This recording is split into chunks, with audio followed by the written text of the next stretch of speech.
প্রিয় দর্শক বন্ধুগণ, আপনারা দেখছেন সবুজবঙ্গ নিউজ। রাজ্য রাজনীতিতেই বড় একটা চমক। আমরা প্রতিটি বিধানসভা ভিত্তিক জনমত সমীক্ষা দেখাবো। প্রথমে আমরা চলে আসছি জঙ্গিপুর লোকসভা কেন্দ্রের অন্তর্গত 2026-এ সাগরদিঘি বিধানসভা আসনটি কোন দল জিততে পারে, অর্থাৎ সম্ভবত এই আসনটি একেবারে চতুর্মুখী লড়াই হতে পারে, তাই না?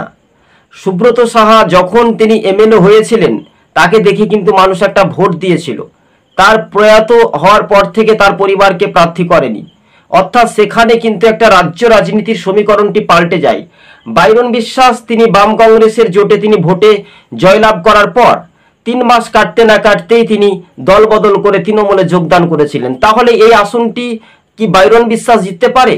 না কংগ্রেস, না সিপিএম, না বিজেপি, না তৃণমূল কংগ্রেস। এই সম্ভবত এই আসনটি তৃণমূল কিন্তু হেরে যেতে পারে।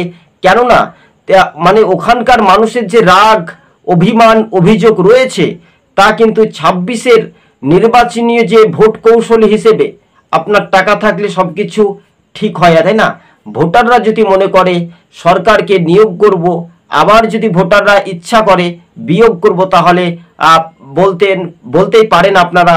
কিন্তু সাগরদিঘি বিধানসভা আসনটি ফের কিন্তু টেক্কা দিতে পারে কংগ্রেস, এমনটাই সম্ভাবনা।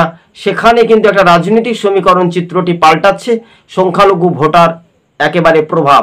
কেননা মুর্শিদাবাদে 22টি বিধানসভা আসনের মধ্যে সবচেয়ে গুরুত্বপূর্ণ বিধানসভা আপনারা জানেন সাগরদিঘি।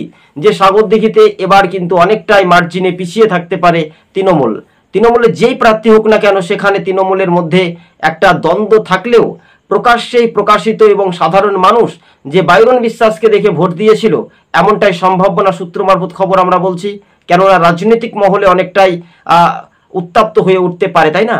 কিন্তু আপনারা দেখবেন সে বাইরন বিশ্বাস তিনি একদম মানুষের সঙ্গে তিনি যে কথাটির দাম রাখতে পারেননি, সেই কথার দাম এবার আগামী দিন কতটা সত্য ঘটনায় সাগরদিঘিবাসী বা কাবিলপুরের মানুষ কতটা নিরুপায়ভাবে তারা কাজ করবে, এটাই শুধু 26-এর একটা বড় মাপের ফ্যাক্টর।